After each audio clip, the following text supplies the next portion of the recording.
Hi everybody, this is your boy X.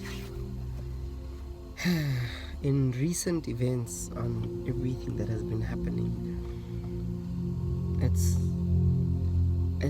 very heartbreaking that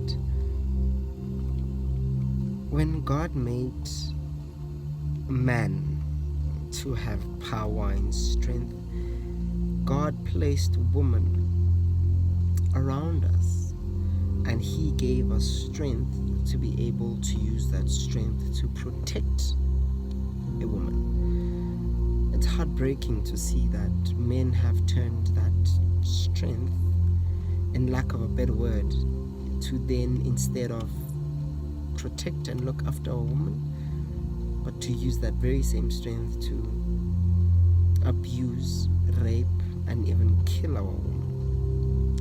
How have we turned so completely opposite to what we were meant or created for? What a dark time that we're living in, and I feel it's about time we men stood up against it. Our leaders, our pastors, our businessmen, and every man that can stand up, to stand up, and not only that, do what we can to make sure that our women are safe. Now, when we go back to the book of Genesis in chapter 2, the Bible says in chapter 1, in verse number 21, in verse number 26, God says, let us make man in our own image. And then the Bible in verse number 28, it tells us that God created man in their own image. Male and female created He them. So in the spirit, male and female were created. And then we move to chapter number 2, where God now forms Adam.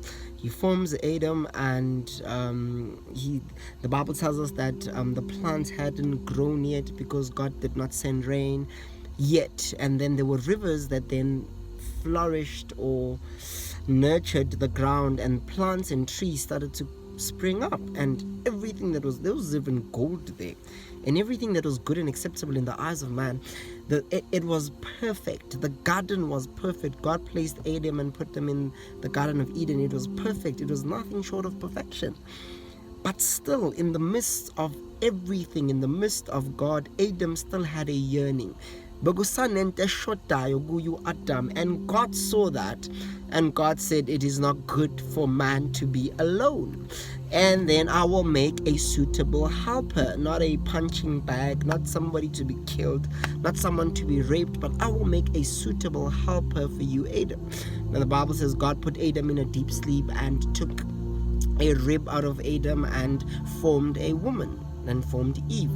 When Adam woke up and saw Eve, what had always been missing, when you looked at it, that was the missing puzzle. And he was like, bone of my bone, bone of my bone, flesh of my flesh, you shall be called woman, because you were taken out of man. How did we turn around to now despise what came out of us? How did we then turn around to hate and kill what came out of us? Because Adam says, you will be called woman because you were formed out of me.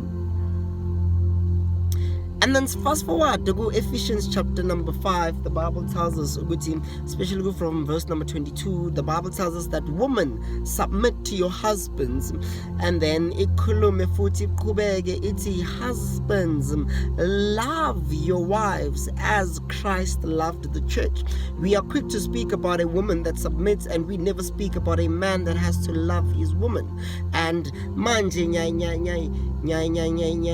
spread to not only the one that you live with, but every woman you come across. It is our sole duty and purpose to protect women. It is our duty to love women. It is our duty to make sure that women are safe. The Bible in Ephesians chapter 5:18, love your woman as Christ loved the church. Christ died for the church. So in other words, if it means when a man you need to die for your woman in love, then you got to. It means you have to do whatever it is that you can do to make sure that this woman is safe, protected, loved, and at peace. We need to go back to God, and we need to start acting as the original mandate, that when man was created, we were created to protect women, to love women, to make sure that they are safe. So I'm calling to all South Africa. Let's go back to Christ. And let's change our ways, man. This is your boy, Pastor X, and I approve this message.